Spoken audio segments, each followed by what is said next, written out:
A man in Australia believes he owns the largest steer in the country. So this is the herd. Wait for it. Look at this thing. We're going to see it in just a second. Oh my goodness. Habang maraming dahilan kung bakit dinodomesticate ang mga baka, may dalawang pangunahing rason talaga, karne at gatas.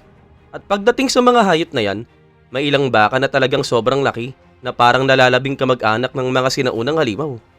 Sa ngayong araw na ito, samahan mo kami habang tinutuklas natin ang ilan sa mga pinakamalalaking lahi ng baka sa buong mundo. At alamin ang mga nakakatuwang detalye tungkol sa mga higanting ito na literal na lumalampas sa normal na sukat. Pero bago natin simulan yan, kung bago ka pa lamang sa aming channel, huwag mo sana kalimutan na mag-subscribe para naman lagi kang updated sa mga ganitong uri ng video. Number 15. American Brahman. Ang American Brahman ay isa sa mga pinakakilala at pinakamatibay na uri ng baka sa buong mundo.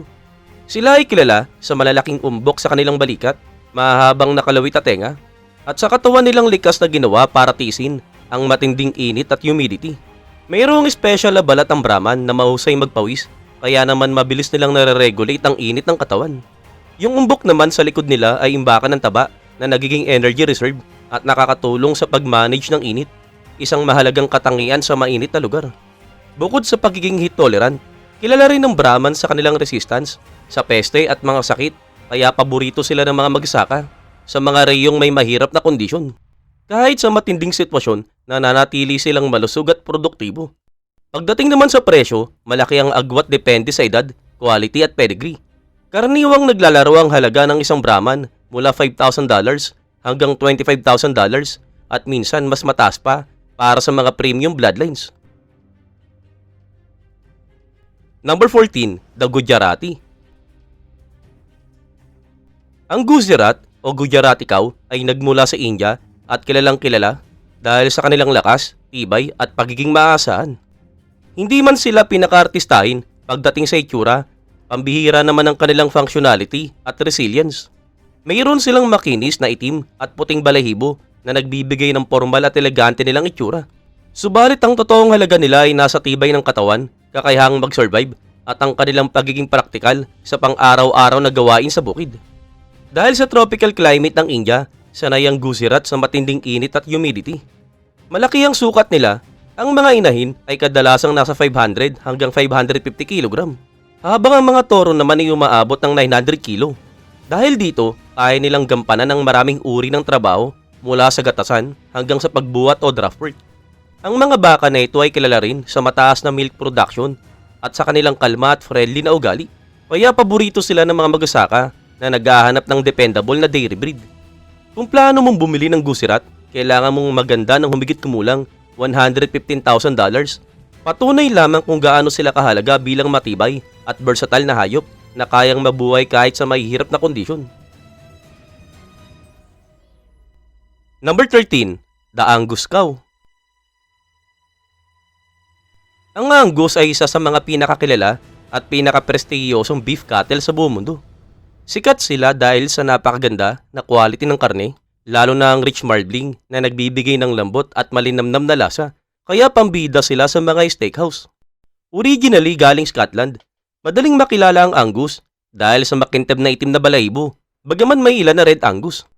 Ang sukat nila ay medium size, ang mga inay ay nasa 550 hanggang 650 kg, habang ang mga bulls naman ay nasa 850 hanggang 950 kg.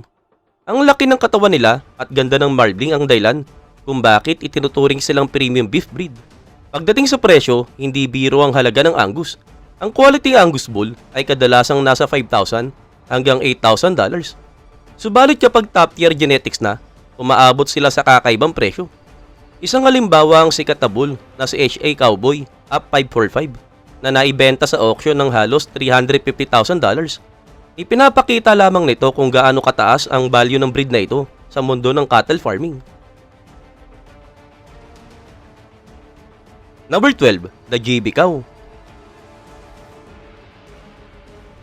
Ang GB o Gelbvieh cattle ay nagmula sa Germany, lalo na sa magandang lambak ng Bavaria. Ang Gelbvieh ay nangangahulugang yellow cattle, pero madalas silang makitang gold, red o brown na kulay. Sila ay sikat sa tibay, adaptability at versatility, kaya napakahalaga nila sa iba't ibang klase ng farm work. Ang cows ay nasa 700 hanggang 900 kg, habang ang mga bulls naman ay umaabot ng 1,100 hanggang 1,300 kg. Malaki at solid ang frame nila, dinisenyo para sa lakas at mahabang oras ng trabaho. Isa sa mga pinakaimportanteng katangian nila ay ang pagiging dual purpose. High quality beef para sa steak at roast, magandang milk production para sa dairy. Dahil kaya nilang magsilbi sa dalawang industriya, sobrang valuable sila para sa mga farmers na gusto ng breed na nagbabantay ng parehong karne at gatas. Kung balak mong bumili ng gelbe, asahan mo ang halagang $6,000 bawat isa, presyo na akma sa kanilang dual purpose performance. Number 11, the belted Galloway cow.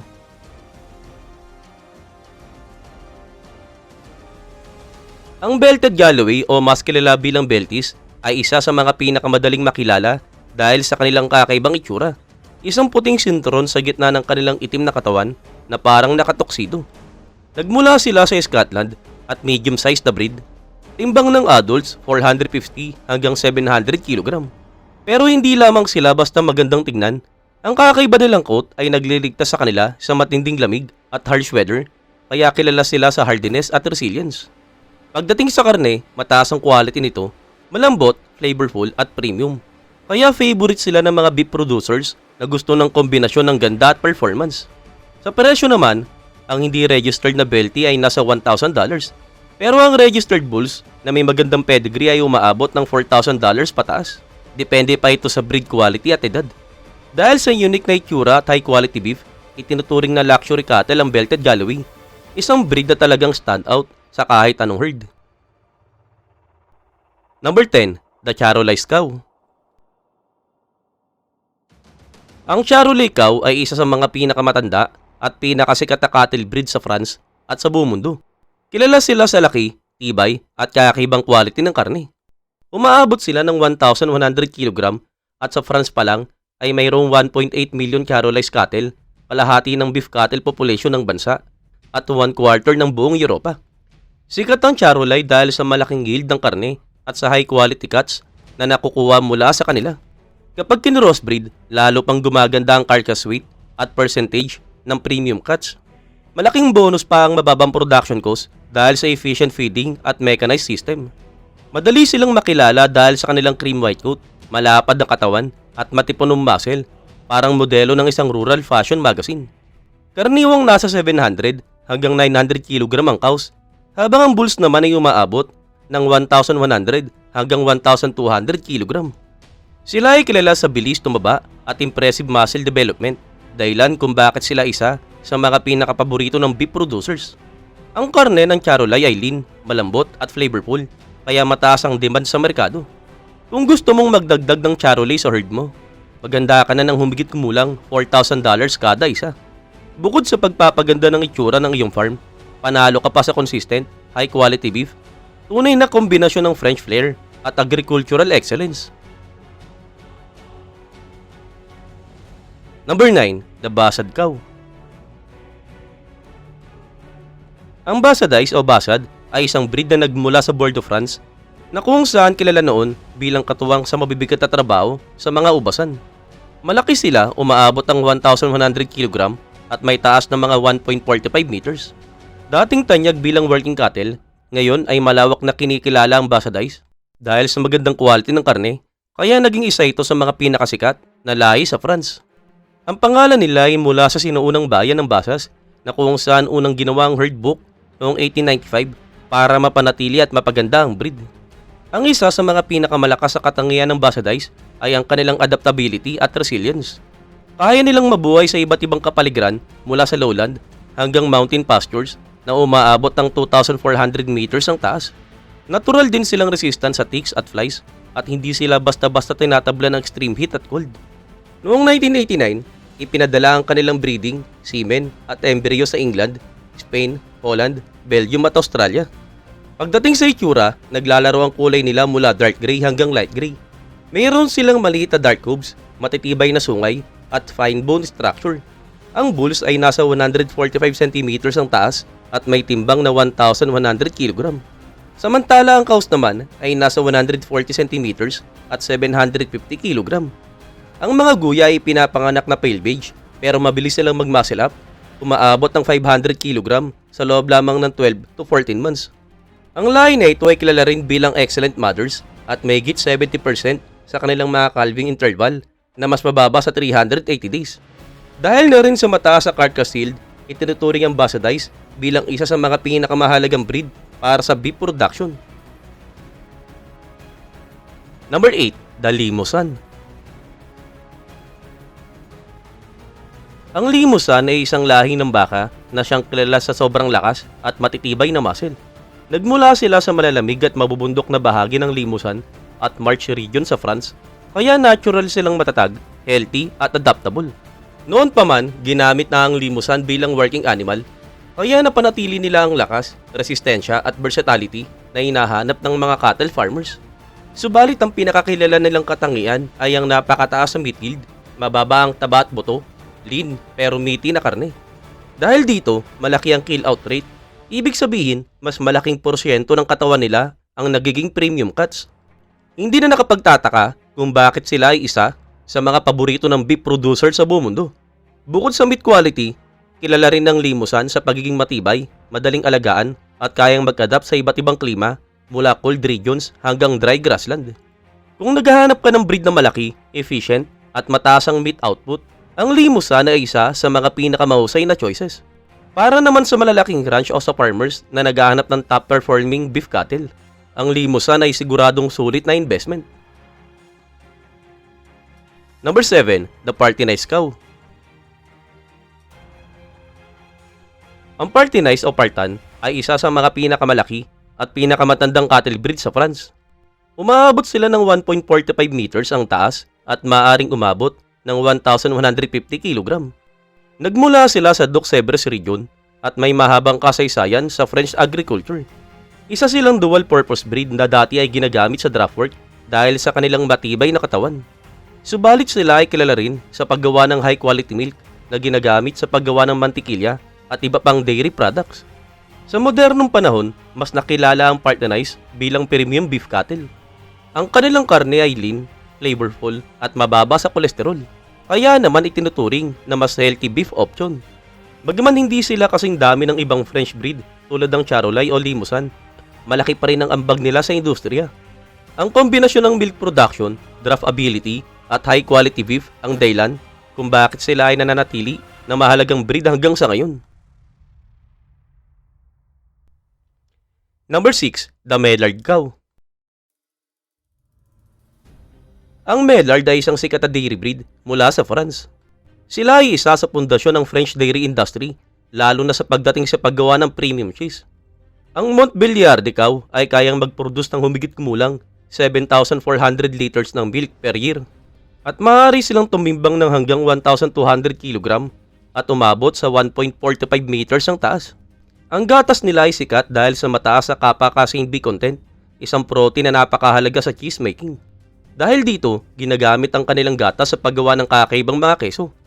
Ang lahi na ito ay hindi lang mataas magatas, sila ay kilala rin sa strong health, efficiency, excellent adaptation sa dairy farm condition. Kaya paborito sila ng mga dairy producers na seryoso sa paggawa ng high quality cheese. Sa mundo ng dairy, namumukod tangi ang Montbéliarde dahil sa lakas, high milk yield at exceptional milk composition.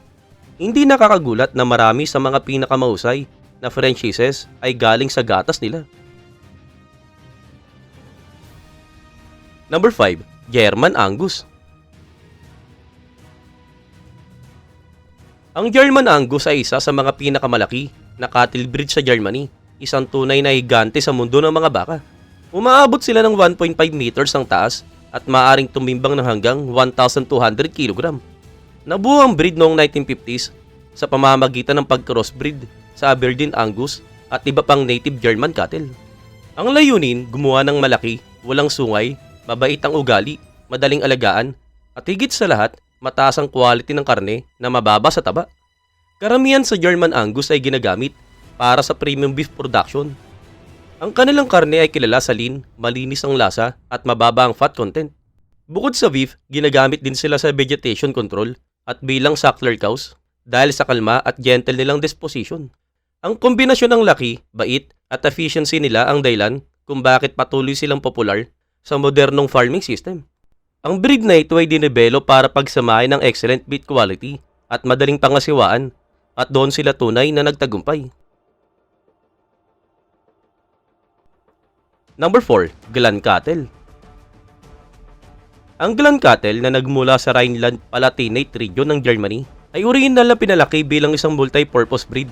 Magaling sa trabaho, sa gatas at sa karne.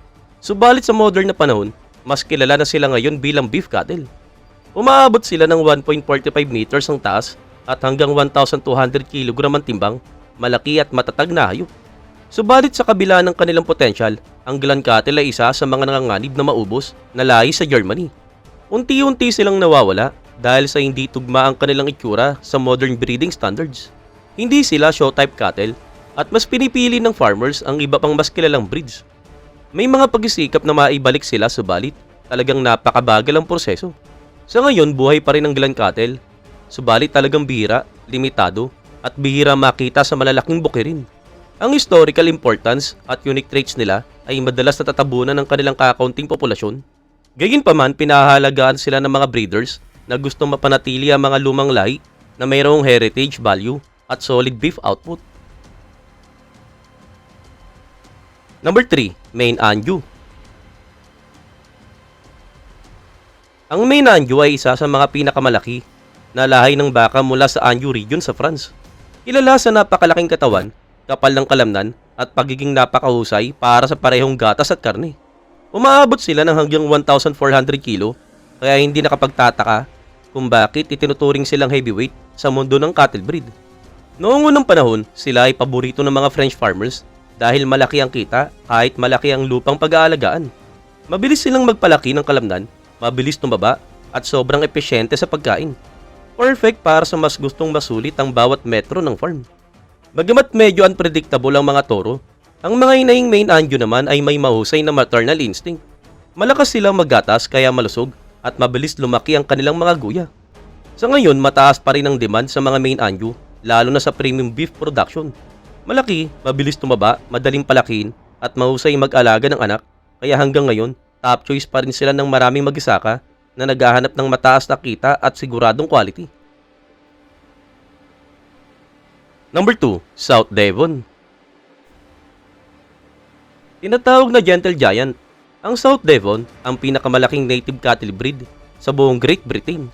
Umaabot sila ng 1,600 kilo at may mga torong pumapalo ng halos 2,000 kilos, kaya sila kabilang sa pinakamalaking baka sa buong mundo. Nanggaling sila sa malamig at mabatong lupain ng United Kingdom na kung saan pinatunayan nila ang tibay, lakas at pagiging maamo, kaya swak sila para sa parehong gatas at karne. Noon ginagamit pa ang mga torong South Devon bilang draft animals o panghatak hanggang 12 taong gulang dahil sa sobrang lakas at haba ng pasensya. Ang isa pa sa mga pinakamalakas silang puntos ay ang napakahusay na pagiging ina. Malakas silang maggatas, maalaga sa guya, at may mataas na survival rate ang kanilang mga anak. Marami ring mga inahing South Devon ang nananatiling productive hanggang 15 taon, kaya hindi kailangan palitan ng herd at ayon nga sa iba, matagal bago malaspag. Kahit gaano sila kalaki at kahusay, ang average na presyo nila ay nasa $6,000, kaya magandang investment para sa sino mang naghahanap ng breed na magaling sa karne, gatas at adaptability. Isang all-around giant na maasahan. Number 1. Chianina. Ang Chianina ay nagmula sa Tuscany, Italy at kinilala bilang pinakamalaki at pinakamataas na lahi ng baka sa buong mundo. Ang mga higanting ito ay kayang umabot ng 2 metro ang taas at higit 1,700 kilo ang bigat. Kaya sila ang tunay na hari ng cattle breed pagdating sa laki. Pero hindi lang sila malaki, sila rin ang isa sa mga pinakamatandang breed sa kasaysayan. May ebidensya ng kanilang pag-iral mula pa noong panahon ng mga Etruscan at mga Romano at maging sa ilang bahagi ng Africa at Asia noong Bronze Age. Noong sinaunang panahon, ginagamit ng Chianina bilang draft animal dahil sa kanilang nakamamanghang lakas at tibay. Ngayon naman, pinakilala sila sa premium beef production. Ang karne nila ay lean, malambot at sobrang mataas ang quality, kaya sobra ang paghanga ng mga Italian chef dito. Kadalasan ng Chianina beef ang ginagamit sa mga sikat at tradisyonal na putahe tulad ng bistecca alla Fiorentina, isang iconic Italian steak na umaasa sa laki at lambot ng kanilang karne. Bukod sa laki, matibay din ang Chianina. Ang kanilang makapal at matatag na balat ay nagbibigay protection laban sa parasite, kaya kaya nilang mabuhay sa mainit at malupit na klima. Dahil sa matinding pagsubok noong panahon ng malaria sa Italy, natural na naiwan at dumami ang pinakamatitibay na individual, kaya sobrang hardy ng breed na ito hanggang sa ngayon. Kadalasan ang kulay nila ay puti o kulay abo, may itim na balat, itim na sungay at itim na muscle. Maikli ang sungay nila, nakakurba pa bante, at mas luminaw ang kulay habang tumatanda. Mahaba ang kanilang mga binti, matikas ang tindig, at kitang-kita ang define na klemnan. Bagaman higante sila, maliit ang kanilang udder, kaya hindi sila kilala sa milk production. Nakagagawa sila ng 3 to 5 gallons ng gatas araw-araw, pero ang tunay na halaga nila ay nasa karne at hindi sa gatas. Sa presyo naman, ang isang Chianina ay karaniwang nasa $2,500 hanggang $5,000, depende sa edad, lahi at saan ito galing. Para sa marami, ito ay sulit dahil sa kanilang sukat, adaptability, tibay, at premium beef quality. Hanggang ngayon, nananatili silang mahalaga sa parehong tradisyonal at modernong farming, isang tunay na living legend sa mundo ng mga baka.